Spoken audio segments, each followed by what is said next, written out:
Hello everybody, I am Jarrett Ross, the GeneaVlogger, and on today's video, I will be talking about how I met my long-lost cousins in Amsterdam. Now, in the last video, I detailed the checklist items that I wanted to go through for London and Amsterdam. For London, I was able to accomplish all the checklist items.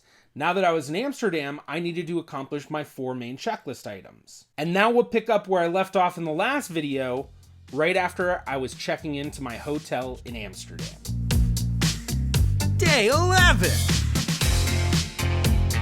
After checking in, I dropped off my luggage and I was already running outside to meet my cousin. He was picking me up outside my hotel and taking me back to his house for a lovely dinner with his family. This cousin is my 4th cousin twice removed, with our shared ancestors being Jacob Nunes Vaz and Simcha Senior Cornell, the same shared ancestors of all the cousins who were at the London reunion. Although these cousins descended from the Nunes Vaz family in 2 ways. So he's also my 5th cousin twice removed through this line because he descends from Jacob Nunes Vaz's brother, Abraham Nunes Vaz, who also married Simcha Senior Cornell's sister, Yael Senior Cornell. So technically that is double 5th cousins twice removed. As soon as I let the family know that I would be visiting Amsterdam, they insisted that I come and meet them for dinner for my first night. Once I hopped into his car, it was only a short 10-minute ride to get to his home, which was on the outskirts outside of Amsterdam. Once we arrived, I was quickly greeted by the rest of the family and then brought upstairs for snacks and conversation. We all chatted for a while about family history, and one topic that was discussed would become a common theme throughout the rest of my trip: the Shoah and its impact on the family. And to highlight that, I wanted to discuss a little Nunes Vaz family history.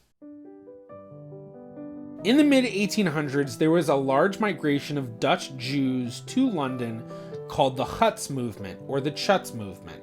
In the Nunes Vaz family, only one branch is known to have had a majority of members be part of this movement. That being my branch, which descends from Abraham Nunes Vaz and Sarah Lopez Diaz. The majority of their children went to London, whereas the descendants of Abraham's siblings and cousins largely stayed in Amsterdam.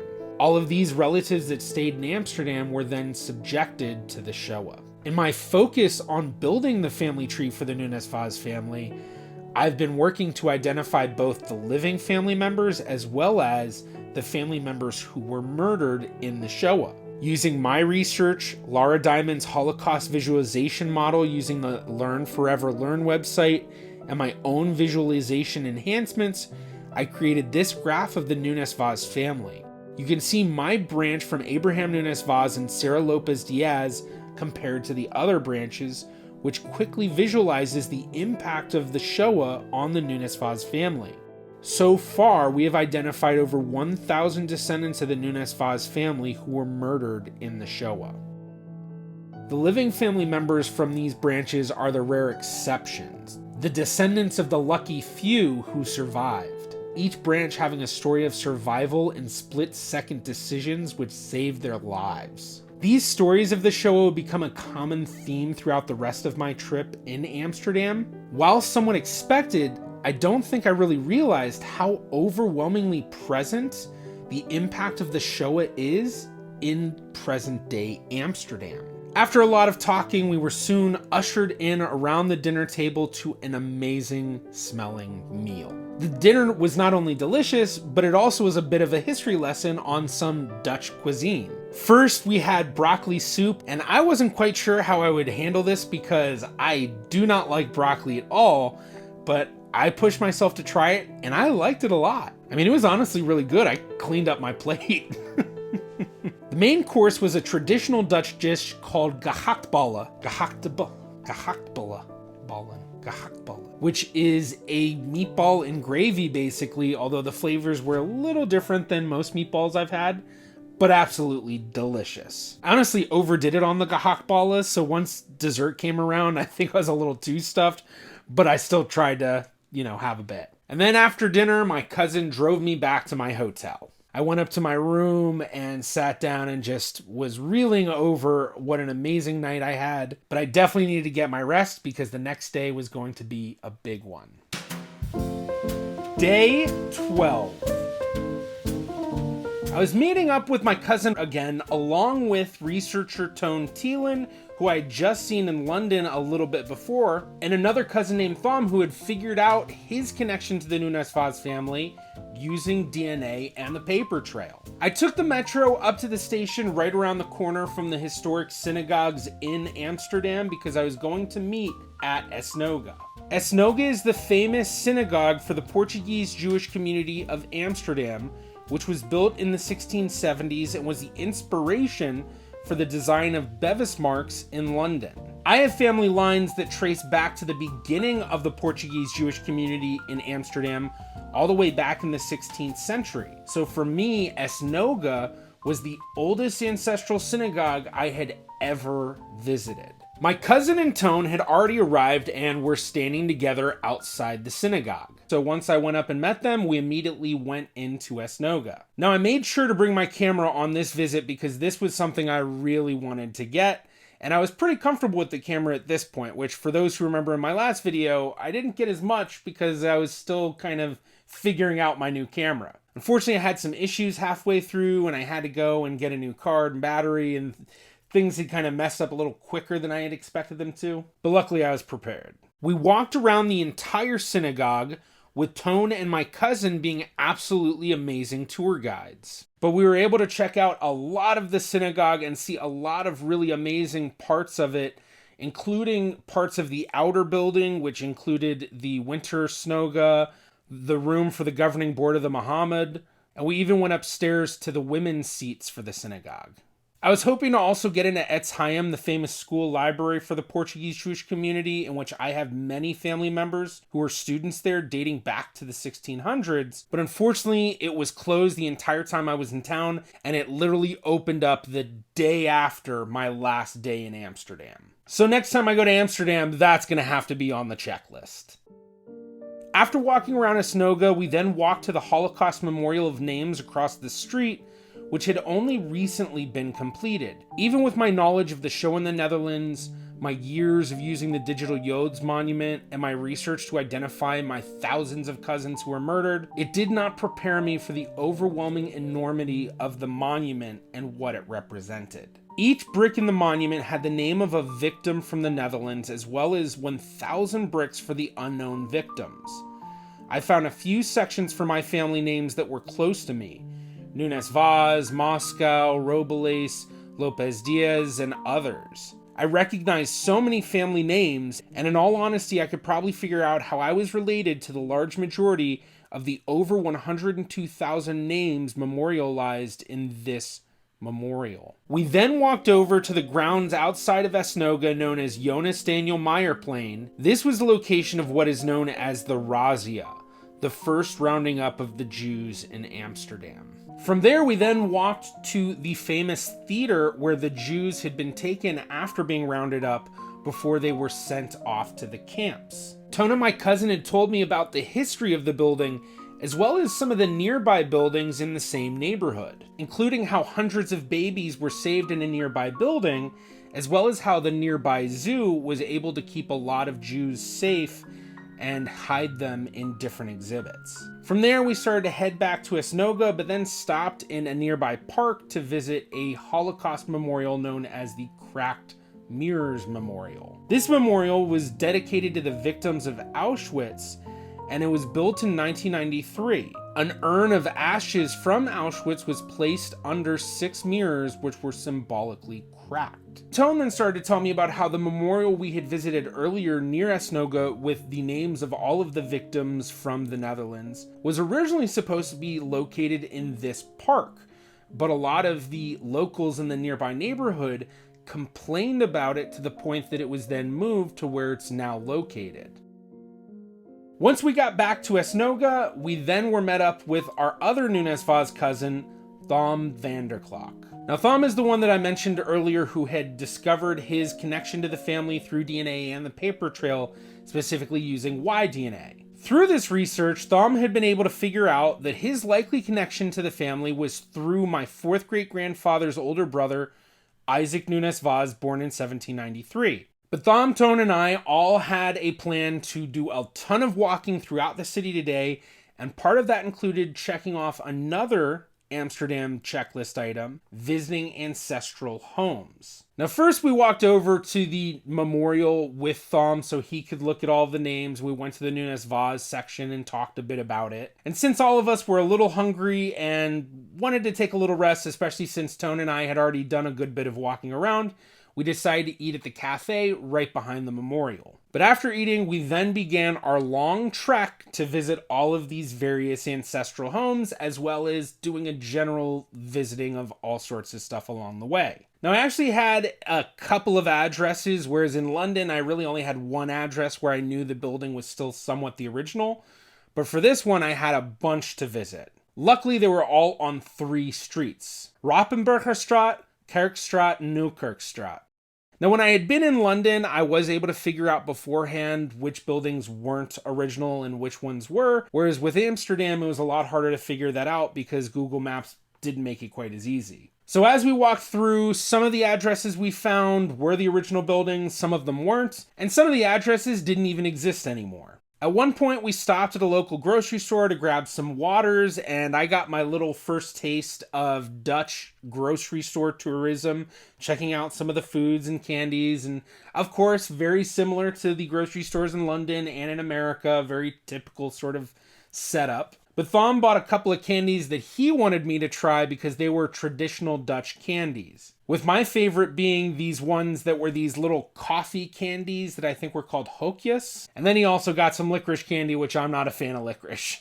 And once we hit the last address on the list, we were actually very close by to the Amsterdam Archives and decided to make our way over there. Now, the Amsterdam Archives website is one that I am on constantly. I do a ton of my research through there, and they have the records that really allow us to dig deep into the history. So I was pretty excited to be able to visit, but unfortunately they were just about to close, so we weren't really able to do much else other than Thom and I went over to a computer and I pulled up a couple of things on there, and then we looked at a few exhibits they had kind of right in the entryway, but pretty quickly after we got there, they started kind of pushing us out because they were closing.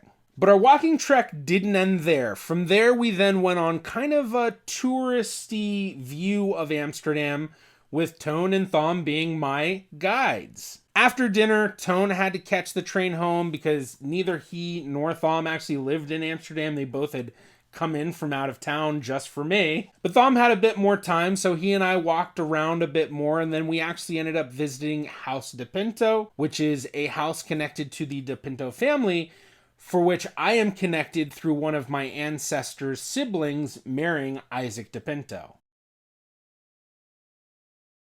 The Huis de Pinto is now kind of a library of sorts, and it was closed when we got there, but throughout the time that I was in Amsterdam, I passed it a couple of more times and it was open, so I kind of got to be able to peek my head in just a little bit. But from there, we made our way to the metro together, hopped onto the train, and then once we got to my stop right outside my hotel, we said our goodbyes, and I went back to my room.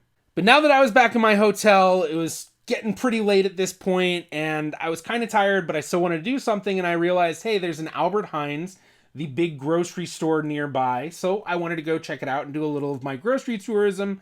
Probably wasn't a bad idea to get some snacks and drinks to have for my room anyway. But one of the big things I wanted to do when I went to the store was something that was actually kind of a family tradition, or at the very least, I was turning it into one by doing this, and that was buying Drosti chocolates to bring back as a gift for my mom. But now this dates back to when my grandfather, Myron Nunes Vaz, used to pick up Drosti chocolates for my mom when he would go on trips. And this is something that when I told her I was going to Amsterdam, she was like, please, if you see those, get those for me. I remember my dad coming back all the time with those tins of the chocolates. So I was like, definitely. So I went, I got them. They didn't have them in the tins like my mom had told me. You could tell that the design looked kind of tin-like. So it was based off of that, but now it's just paper packaging. Or at least the ones that I found. But then I went back to my room, kind of just chilled out and tried to get some rest because the next day I was going to be going to Beth Hayem Cemetery. Day 13. As I mentioned in the first video about my trip, Beth Hayem Cemetery was a place I've wanted to visit for a long time. Bethlehem Cemetery was founded in 1614 when there were 3 different Sephardic communities in Amsterdam, but all of them used this cemetery together. Eventually, these 3 separate communities would merge together in 1639, so it wouldn't make that big of a difference, but they would continue using Bethlehem even up until today. The cemetery is in the town Oudekerk aan de Amstel, just south of Amsterdam, along the Amstel River. It's outside of Amsterdam because in the 1600s, when the community was trying to get a cemetery set up in the city kept denying their requests. So eventually they had to decide on something else. This cemetery also has the most known burials of my ancestors and family members than any other cemetery I know of in the entire world. I know of ancestors born in the 1500s who were buried in Bethlehem.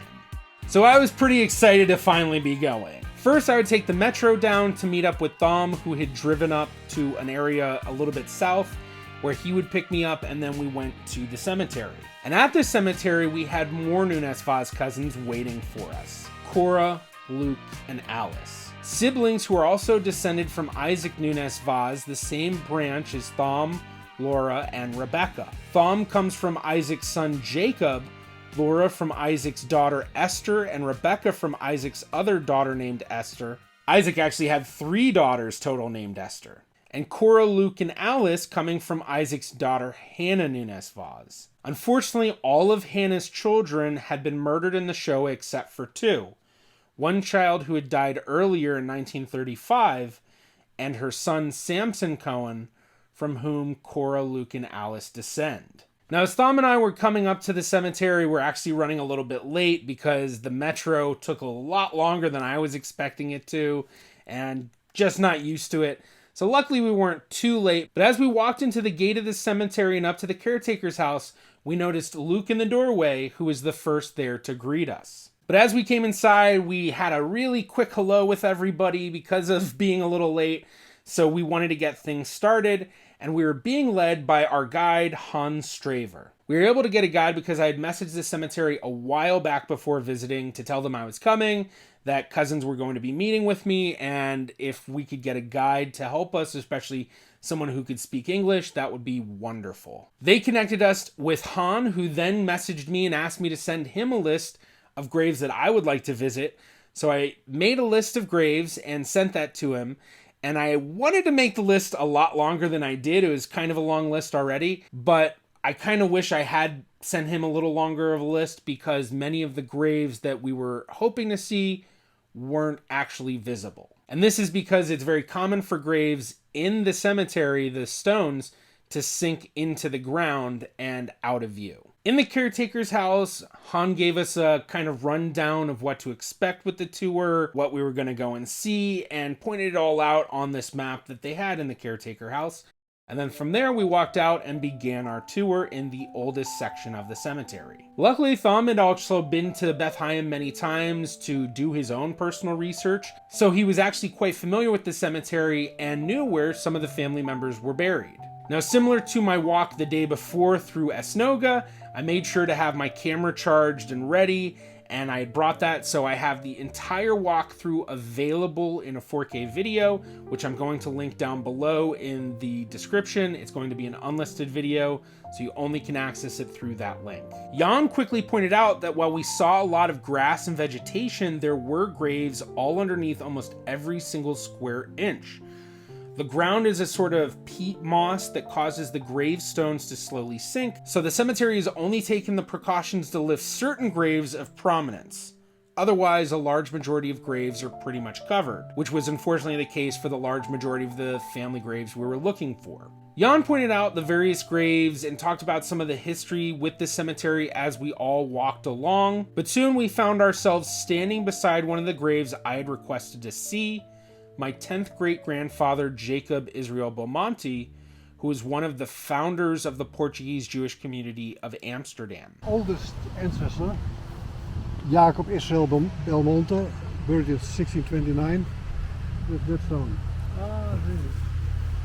Being such an important figure, his gravestone had been raised and was one that I knew I would be able to see because there were a lot of photos of it, and it was known to be available. Jan had also brought a printout of part of the burial card for Jacob, which he placed on the stone so we could easily see what it said, because the inscription wasn't the easiest to read. I then asked about Jacob's wife, so Jan took me to the estimated spot where she was buried, as her gravestone was still underground. After making our way a bit further into the cemetery, we arrived at the gate through which most of the bodies buried in the cemetery had been taken. The gate was right on the Amstel River, as the bodies would be taken by boat from Esnoga. Jan talked about how the bodies would be brought up from the river and up to the house where the last ceremony before burial would take place. Then, using an extremely old key, Jan opened the house so we could go inside. The floor had the traditional sand covering, some of the glass panes were even original glass from the 1600s, and you could tell by how warped they were. I couldn't help but think about how many of my ancestors had been in this same room, both alive and dead. We then began walking around the cemetery some more, with Jan pointing out the different sections and some of the history about them. We all recognized many of the surnames as we walked through, although we didn't see many Nunes vases. Eventually we came to a spot where Jan pointed out that out in this field of vegetation, our shared ancestors, Rafael Nunes Vaz and Simcha Querido, were buried. Dat is dit lijn 23. Oh, dat is snel. De andere was Ja, 14. dat is lijn 14. Ja. Een korte... Nee, want tel maar na. Het is steeds 1,20 meter. Oh, exact, ja. En als je goed kijkt, ik zie er misschien omdat ik niet vaker loop, je ziet de lijnen van de verschillen, ja precies. Then one is starting near the river, and Rafael Nunes Vaz and Simcha Querido are at 7 and 8. Heb je nodig? Ja. Our shared ancestors. So somewhere between the rough. Between the bushes.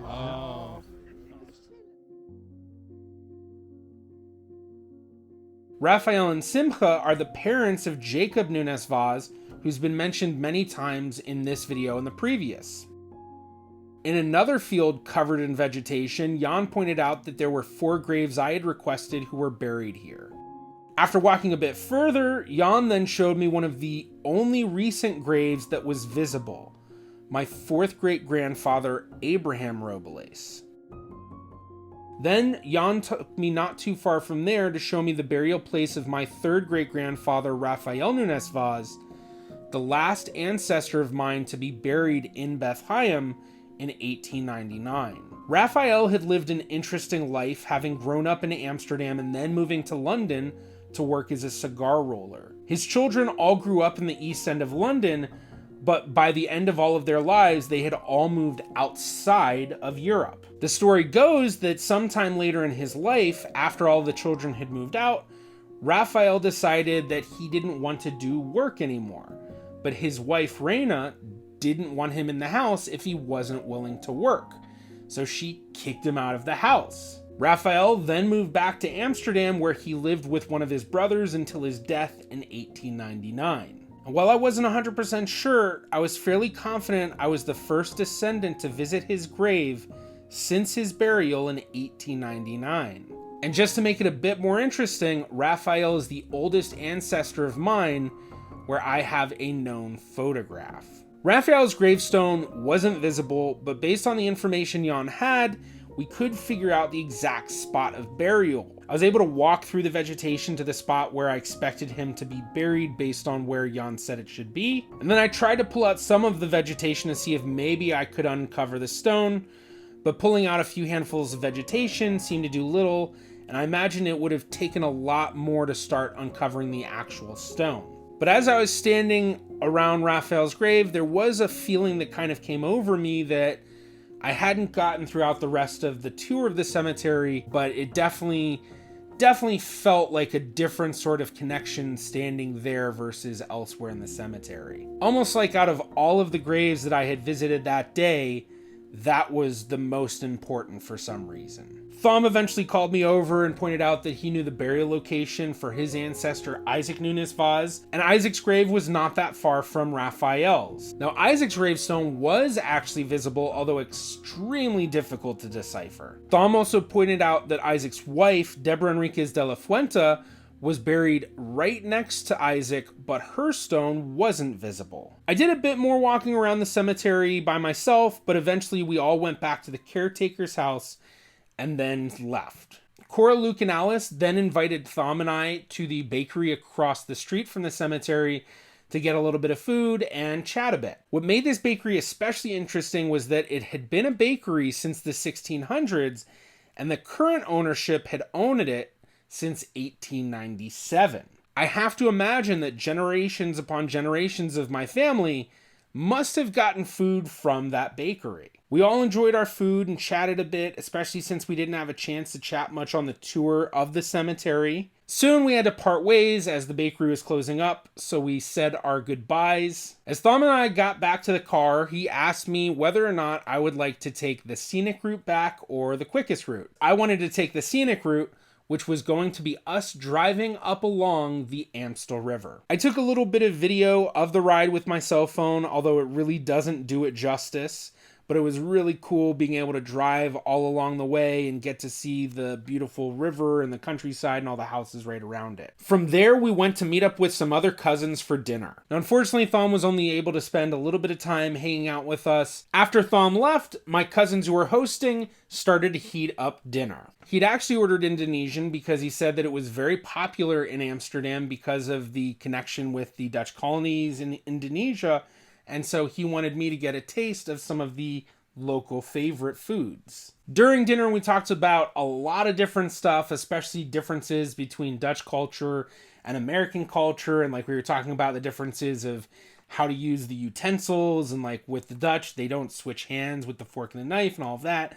So when I explained the American style of how we eat and put the knife on the corner and switch forks and eat, you know, all that. But one thing we talked about, which was something I've discussed with a few of the cousins I had also met in London, was doing an actual huge Nunes Vaz family reunion, because we literally have over 1,000 known living Nunes Vaz descendants just from the Dutch branch of the family. So the hope is that someday we could do a family reunion with literally hundreds of cousins. Just kind of an issue being that everyone's spread all over the world. And then after dinner, I took the tram back to my hotel, and then I went to rest up for my next day, which was going to be a touristy day. Day 14. Now, being a touristy day, I'm not going to get too much into what I did. I basically went to the city center, walked around a bunch, checked out some touristy stuff, tried a bunch of different foods. But I tried to do the whole spontaneous thing, which unfortunately doesn't work too well for me. So I ended up just kind of walking around a lot and then just going back to my hotel, having not done a lot necessarily. Basically, I realized that when I have days like that, I really need to kind of plan stuff to do. Otherwise, I'm just like too not able to do stuff. I don't know. Now, it wasn't a big deal that day 14 really wasn't a big thing to do, because for the next day, Friday, it was going to be another big day of walking around with cousins. Day 15. Now, for this day, it was the day that I was planning to have the main Amsterdam family reunion. Kind of like I had done in London, I'd focused on a single day to tell all the cousins, this is the aim for the reunion. Although unlike London, I didn't quite have as intense help in terms of setting things up, so it was quite a loose schedule, and it was really up in the air of who was even going to be arriving. It ended up being much smaller than I was really hoping for, although still always great to be able to meet cousins. One cousin to join was the same cousin from the first night. Another cousin to join was Desiree Moscow, who was a cousin from a different branch of my family than the Nunes Vaz side. And our shared ancestry being our Moscow family, which is her name still, which is where I'm quite certain I get my red hair from, made it really that much more exciting too. The third cousin to attend was Ron Willems van Beveren, another descendant from the Isaac Nunes Vaz branch of the family, who is actually a close relative to Cora, Luke, and Alice. The group ended up just being the 4 of us: Desiree, Ron, and myself. After meeting up in front of Esnoga, we then started to walk around the neighborhood, visiting the Memorial of Names, visiting the different houses and streets nearby, and just talking a lot about the family history and just various things. I didn't have anything planned for the day, so we didn't have anywhere necessarily planned to go, but we did decide to go and stop at a cafe to get a quick drink and just kind of relax a little bit. But from there, we then walked back to the Jonas Daniel Meyer Plain, where Ron then told us a good bit about the family history that he had learned through his research, which actually connected directly to that spot because one of the houses that was in the Jonas Daniel Meyer Plain area was the house where his ancestor and Cora, Luke, and Alice's ancestor, Samson Cohen, had both lived and died. Hannah Nunes Vaz, Sephardic women, married Jacob Samson Cohen. They got a son, and he was Samson Jacob Cohen. And he died in one of these houses at the age of 80 years old, hidden from the Germans, who were here with the first razzia. After walking around for a while, we all then said our goodbyes and made our separate ways, although Ron and I would be meeting up a little bit later that day to cross off another one of my checklist items, and the last checklist item I had for Amsterdam, attending services at Esnoga. Now, these services were not held in the main building. They were held in what's known as the Winter Snoga, a smaller room traditionally used during the winter in one of the outer buildings of Esnoga. It was quite a packed crowd for the Winter Snoga, and after the services, I would learn that very similarly to Bevis Marks, a lot of the people attending were visitors like myself. Although there did seem to be a bit more of actual members of the synagogue at the service at Esnoga versus in Bevis Marks. In the last video, I spoke about what I experienced when I visited Bevis Marks, which was my first experience with the Sephardic Minchag tradition, the Portuguese Jewish Minchag. And while the services here in Esnoga were quite similar to a lot of what I'd experienced, it still seemed just a little bit different from Bevis Marks as well, partially in that it seemed a little bit looser of a service than even in Bevis Marks. Which maybe looser of a service is bad terminology used, but I can't really think of anything else to describe it. But just like Bevis Marks, it was quite an intriguing experience being in this room and going through these prayers where I knew that for hundreds of years I had ancestors and blood relatives who had been in that same room worshiping. And also having my cousin Ron there with me, just like I had my cousin Becky at Bevis Marks, really added to the experience that we were doing this together. And especially knowing that 250 years prior to both Ron and I attending that service, our shared ancestors probably had been in that same room attending a service. After the services, everyone moved to the room next door, which was the room for the governing board of the Ma'amad. And we did the Kiddush there. And unlike in Bevis Marks, there wasn't sort of like an actual everyone introduce yourselves, partially because it was probably a little bit larger of a group. But from there, we then did have a little bit of a tour of the synagogue. Now, I was really hopeful to be able to talk to a lot of the people there and really, find out, especially anyone who might be descendants of the community. Didn't get to talk to that many people, unfortunately. I just had that moment of kind of being a little shy and stuff. It also seemed like a lot of people were basically leaving quickly. Like there even seemed to be some folks that maybe didn't realize about the Kiddush and stuff and they left before that. So we went from the Winter Snoga and then all of a sudden the group got smaller. And then as they started to do the tour, the group got even smaller. Now the tour was nice, but it was very simple, at least compared to my in-depth tour by Tone and my cousin. Although granted, both of them are extremely knowledgeable in a lot of various ways that probably go way beyond the people who were giving us that tour. But after services, I caught the train back to the hotel and went and just passed out. Day 16. Day 16 was going to be another touristy day for me, but it was also my last full day in Amsterdam, so I didn't want to fall into the same traps I had my last touristy day, so I made sure I was a bit more prepared. I went and ate my first stroopwafel, which was absolutely amazing. I also took an hour-long canal ride which made me realize that I had barely even touched the surface of Amsterdam, but it basically just made me want to stay and even maybe just like live for a half a year in Amsterdam. But the absolute highlight of my day was going into a shop called Cacao and Spice. Now I went into this shop because I had been looking around for places that might be a good place to find a cool gift, as well as stores that might just be cool to check out. So when I saw Cacao and Spice, I was like, I definitely have to check that out because I love chocolate, but on top of that, that could be a great place to find some really unique and cool gifts. Wasn't a huge shop, but wasn't super small, decent size, and lots of chocolate from all over the world. Tons of award-winning chocolates and the different chocolates you could find out which country the beans came from, and there was all this interesting stuff with it.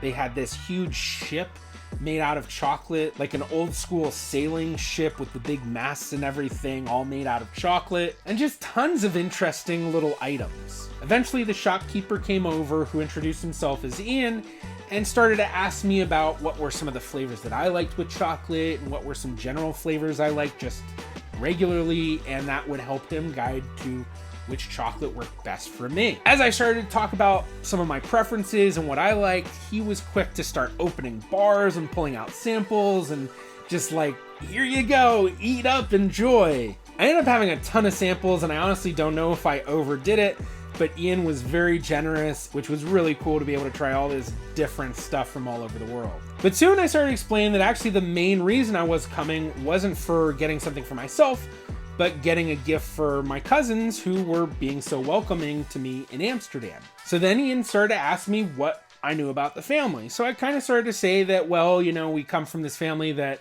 has been in Amsterdam since the late 1500s, and that, you know, our relation is a little bit far back. And the historical aspect of all this kind of piqued Ian's interest. So then he started to ask me a bit more about the family in general and their history, asking if they were a Dutch family. Now, not knowing how big anti-Semitism is in Amsterdam and just, you know, that general kind of fear I think a lot of Jews have traveling the world, and anytime anyone sort of asks anything that's kind of like, not even necessarily like, hey, are you a Jew? Like, he didn't ask that at all, but just anything that's like, hey, what's your ancestry?